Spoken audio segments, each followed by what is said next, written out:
अस्सलाम वालेकुम दोस्तों, कैसे हैं आप सब? ठीक ठाक मज़े में। और जनाब, हम आपके मज़े को दोबारा करने के लिए लेके आ गए हैं सिलसिलेवार नावल तुमसे क्या कहें जाना की एपिसोड 23।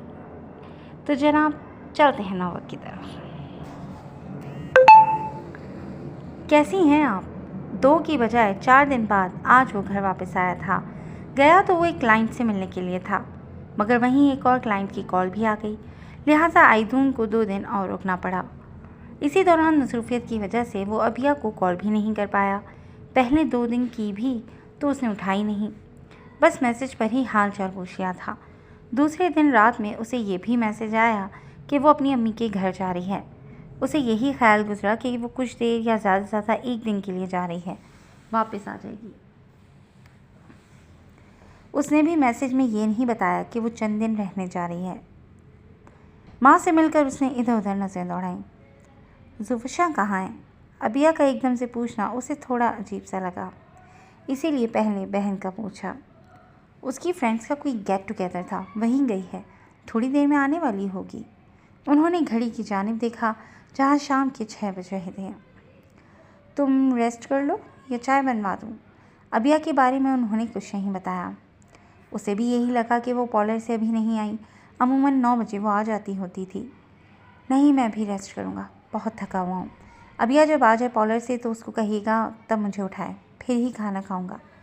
वो अपनी वरावानी में कहता अपना हैंड कैरी उठाकर सीढ़ियों की जाने बढ़ने लगा। अबिया ने आज पार्लर से घर आना है। वो यही समझी कि शायद उसके आने पर वो भी आज आ जाएगी। मरियम को ये भी गुमा गुजरा कि हो सकता है मियाँ बीवी के दरमियान तय हो गया हो ये प्रोग्राम, इसीलिए उन्होंने अचंभे से पूछा, क्या मतलब? उसे समझ नहीं आया कि माँ ने ये बात क्यों की। जाहिर है वो पार्लर से घर ही तो आएगी। मेरा मतलब है कि आज उसकी वापसी है क्या? उसके मुड़कर सवाल पूछने पर उन्होंने उसकी उलझन रफा की। वापसी? कहाँ गई है वो?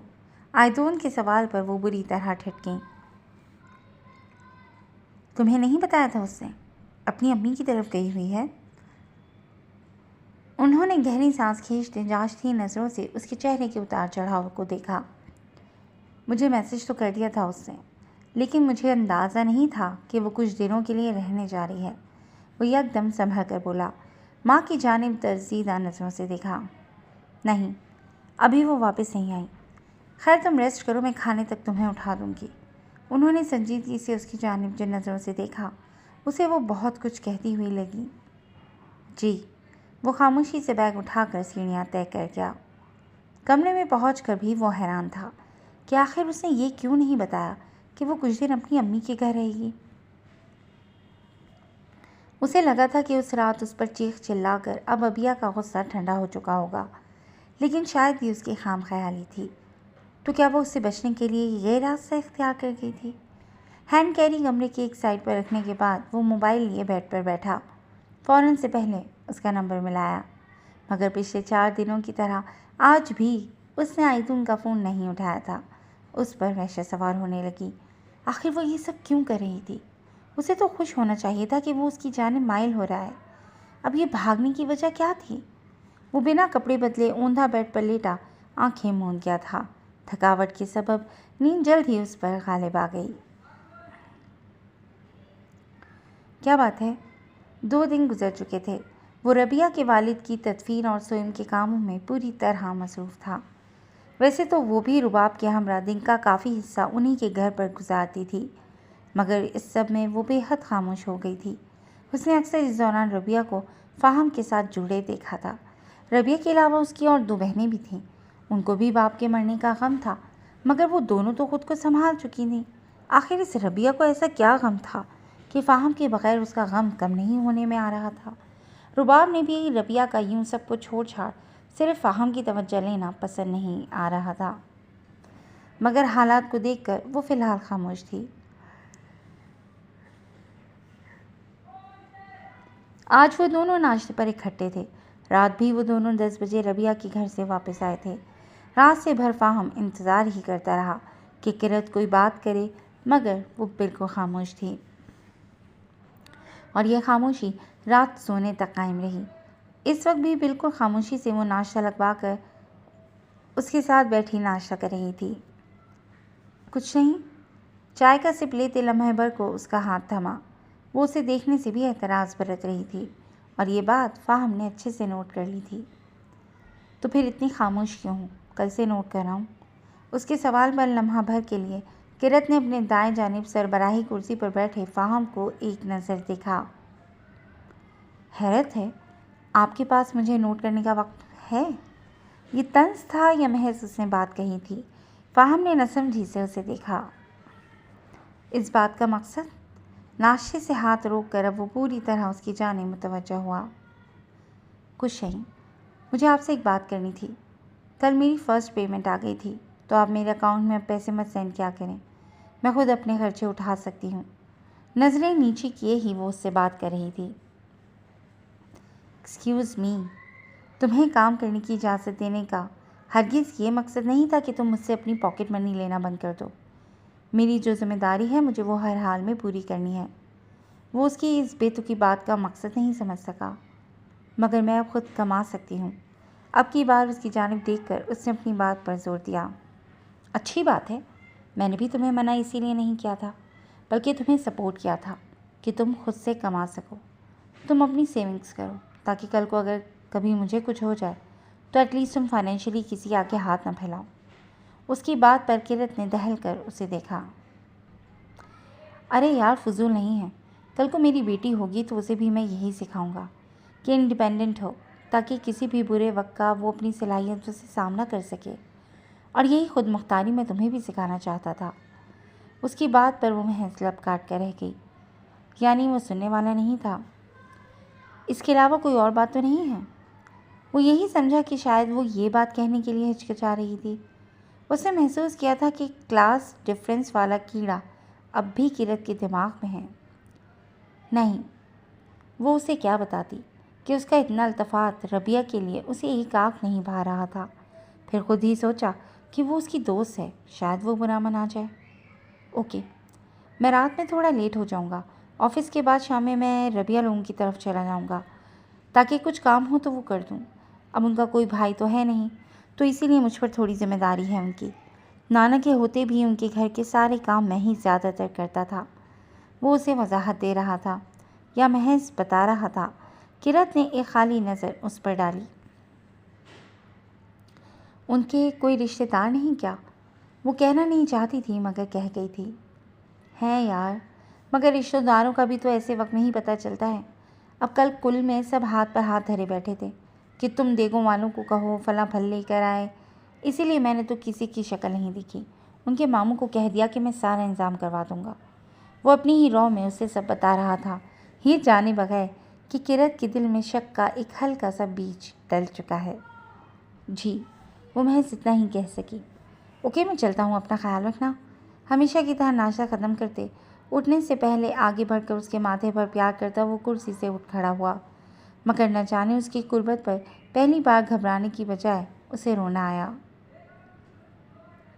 तुम किधर? वो अकेडमी के लिए तैयार हो रहा था जब वो भी उसे ड्रेसिंग रूम से कहीं जाने के लिए तैयार नजर आई। मैं भी अकेडमी जा रही हूँ। उसकी हैरान नज़रों को यकसर नज़रअंदाज करते उसने सीधे से जवाब दिया। लेकिन क्यों? उसे समझ नहीं आया कि वो अब वहाँ कैसे जाएगी। वो अब उसकी एम्प्लॉय नहीं, उसकी बीवी है। क्यों? क्या मकसद? मैं आपकी बीवी से पहले आपकी एकेडमी की एम्प्लॉय भी हूँ, और अगर आपको याद हो तो मैंने रिज़ाइन हरगिज़ नहीं दिया। कानों में छोटे छोटे टॉप्स पहनते वो इधर से उधर फिरती कमरे की चीज़ें भी दुरुस्त कर रही थी। लेकिन तुम्हें अब क्या ज़रूरत है? उसके सवाल पर वो अब की बार मुड़कर पूरी तरह उसकी जानिब मुतवज्जह हुई। जो उस ड्रेसिंग के सामने खड़ा ब्राउन शलवार कमीज़ पहने, कंधों पर स्किन कलर की चादर डाले बेहद वजी लग रहा था। क्यों? ज़रूरी तो नहीं कि मैं किसी ज़रूरत के तहत ही एकेडमी में पढ़ाऊँ। ये मेरे कैरियर से ज़्यादा मेरा पैशन है। वैसे भी मैं कुछ दिनों में अपनी ही यूनी में लेक्चरर के लिए अप्लाई कर रही हूँ। सर से बात हो गई थी, बस शादी की मसरूफियत की वजह से मैं जा नहीं सकी। उसके सामने से हटते हुए अब वो बैग में अपनी चीज़ें रख रही थी। I appreciate it. तुमने पहले बताया नहीं। परफ्यूम स्प्रे करके वो ड्रेसिंग के सामने से हट चुका था। एक नज़र उसे देखा जो बेड पर बैठी पूरी तरह अपने बैग में चीज़ें रखने में मसरूफ़ थी। लाइट ग्रे और ग्रीन कलर के इम्तिजाज का जदीद तराश खराज का सूट पहने वो उस ज़ेबीन से कदरे मुख्तलिफ लगी जो बहुत सादे से कपड़े पहनती थी। शादी के बाद उसकी माँ और दानील की माँ दोनों ने उसकी पूरी वार्डरोब ही चेंज करवा दी थी। उसके बहुत वावेला मचाने पर भी सादे कपड़े किसी सूरत उसकी वार्डरोब में अब नज़र नहीं आते थे। इस तरह के कपड़ों से उसे कितनी उलझन होती थी, वो दिन में कई बार दानील को ये बताती थी। बस टाइम नहीं मिल सका, वो अपने अज़ली बेफिक्रे अंदाज में बोली। यूनी कब जाना है? उसके सवाल पर ज़ेबीन ने सर उठाया। मैं सर माजिद से कल पता करती हूँ, फिर आपको बताऊँगी। अपने यूनिवर्सिटी के किसी सर का हवाला देकर वो बोली। कल मम्मी मुझे कह रही थी कि हमें कहीं जाना चाहिए। साइड टेबल के करीब खड़े होते, अपना वॉलेट और मोबाइल उठाते उसने माँ का पैगाम उसे दिया। कहाँ? मतलब क्यों? वो अपनी ही सोचों में मसरूफ़ थी, नहीं तो उसकी बात का मकसद और उसके लहजे का अंदाज ज़रूर भाप जाती। कहीं भी हनीमून के लिए? उसकी बात पर अब की बार ज़ेबीन को अपने फजूल से सवाल पर गुस्सा आया। उसकी बात पर वो खिफ़्फ़त से खामोश ही रही। दानील ने मुड़कर उसकी जानिब देखा, जो ऐसे बन गई थी जैसे सुना ही ना हो। क्या कहूँ मम्मी को? उसने जानबूझकर उसे कुरेदा। कभी कभी तो वो चुप होती थी और ये खामोशी शर्म पर महमूल होती थी।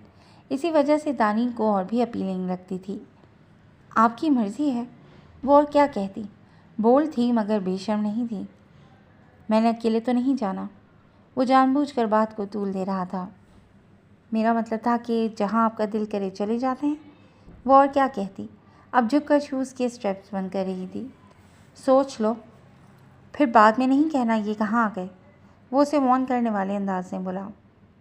आपके साथ हम कदम होने का मकसद यही है कि जहाँ और जिधर आप रहेंगे मैं भी वहीं रहूँगी, तो फिर एतराज़ का सवाल ही पैदा नहीं होता। अब की बार वो उठकर उसके मुकाबिल खड़े होकर उसकी आंखों में आंखें डालकर पूरे एतमाद से बोली। अच्छी लग रही हो। चंद लम्हे वो आंखों में चमक लिए उसे देखता रहा, यकदम बढ़कर उसके माथे पर लब रखे। उसकी बात के जवाब में बिल्कुल ही गैर मुतवक्का बात करके और आखिर में अपने अमल से वो उसे शददर कर गया। चलो, लेट हो रहे हैं। उसकी हैरान आंखों में झांकते मुस्कुराहट दबाए दरवाजे की जाने बढ़ा। आयदून ने कब आना है? कुछ देर पहले ही वो मरियम से बात करके फारिग हुई थी। अबिया का यूँ अचानक इतना बड़ा बैग उठाकर रहने के लिए आना उन्हें पहले ही ठटक गया था, और उसका मुसलसल ये कहना कि आयदून को आने में कुछ दिन लगेंगे, इसीलिए वो रहने आ गई है। कह रहे थे कि 1-2 दिन में आ जाएंगे। क्यों, आपको कोई काम था उनसे? उसके झूठ बोलने पर अब की बार रुखसाना बुरी तरह चौंकी। थोड़ी देर पहले मरियम से बात करने पर उन्हें मालूम हुआ कि आयदून तो आ चुका है। तो क्या अबिया और आयदून का आपस में कोई राब्ता भी नहीं था? बेटा क्या बात है? अब की बार उन्होंने उससे वाज़ेह बात करने का सोचा। क्या मतलब क्या बात है? वो अपनी नई प्रोडक्ट्स को सामने रखे कोई लिस्ट बना रही थी, इसीलिए मसरूफ़ से अंदाज में पूछा। कोई मसला हुआ है तुम्हारे और आयदून के बीच? रुखसाना के सवाल पर उसका कुछ लिखता हाथ रुक गया। आपको किसने कहा? अब यहाँ आकर रहना क्या तभी हो सकता है जब मैं आयदून से लड़कर आऊँ? क्या मैं वैसे ही कुछ दिन आपके साथ रह नहीं सकती? वो पज़मुर्दा से लहजे में बोली। नहीं बेटे, तुम एक बार छोड़ो, 1000 बार आकर रहो। मगर जो भी असल मसला है वो मुझे बता दो। मुझे अपनी माँ नहीं, अपनी सहेली समझकर बात करो। वो उसे पुचकारते हुए बोली। ऐसा कुछ नहीं है अम्मा, वो अपनी बात पर जोर देते हुए बोली। अगर ऐसा नहीं है तो फिर तुम्हें ये क्यों नहीं पता कि आयदून तो अपने घर आ चुका है? उनकी बात पर वो सिरत से नज़र चुरा गई। मेरी आज बात नहीं हुई उनसे, नहीं तो पता चल जाता। अब ये तो ऐसी कोई बात नहीं कि आप उसको पकड़कर मुझसे यूँ बासपुरस करें। वो खफा से लहजे में बोली। देखो बेटे, शादीशुदा ज़िंदगी में हज़ारों मसले आते हैं, ऊंच नीच देखनी पड़ती है। तुम तो खुशनसीब हो कि ससुराल इतना अच्छा मिला है। अगर मियाँ से कोई बात हो भी जाती है तो दरगुजर करो। बेटे मर्द गुस्से के तेज़ होते हैं, उनकी बात को यूँ दिल पर नहीं लेना चाहिए। वो अपनी बात के मुताबिक उसे समझा नहीं थी। वो उन्हें क्या बताती कि मामला आम लड़ाई झगड़े वाला नहीं है। जी अम्मा, आप फ़िक्र ना करें, कभी लड़कर नहीं आऊँगी। बस वैसे ही कुछ दिनों के लिए रहने आ गई थी। कहती हैं तो चली जाती हूँ। अब की बार वो जानबूझकर खफा से लहजे में बोली, अरे बेवकूफ़ अबिया, ये मैंने कब कहा। उसके सामने बैठते उसे साथ लगाकर पुष्ट पर मौजूद बाल सहलाते हुए बोली, खुश भी तो नहीं मेरे आने पर। वो जानबूझकर इस अंदाज में बात करती उनको असल मौजू से हटाने की कोशिश करने लगी। ऐसे ही खुश नहीं हूँ, पागल ना हो तो। माँ भी कभी अपनी औलाद को सामने देखकर नाखुश हुई है। बस मैं चाहती हूँ तुम्हारी ज़िंदगी में कभी कोई मसला ना आए। माँ थी ना, परेशान क्यों ना होती। इस वक्त क्या है खाने में, मुझे बहुत भूख लगी है। वो यकसर उन्हें हर बात भुलाने में कामयाब हो गई। तुम्हारी पसंदीदा आलू मेथी बनाई है। उसकी बात पर वो उसे प्यार करती हुई उठी। बस फिर खाना खाते हैं। वो फ़ौरन सब छोड़ छाड़ उन्हें लिए किचन की जाने पड़ी। जी दोस्तों, आज के लिए बस इतना ही। कैसी लगी आपको आज की एपिसोड? यकीनन पसंद आई होगी। अना इलियास का लिखा हुआ यह नावल बहुत ज़बरदस्त जा रहा है। हमें अपनी कमेंट सेक्शन में कीमती राय से ज़रूर आगाह कीजिएगा और हमारे चैनल को लाइक और सब्सक्राइब करना ना भूलिएगा ताकि हमारी कोई एपिसोड आप मिस ना कर सके। Till then take care and अल्लाह हाफ़िज़।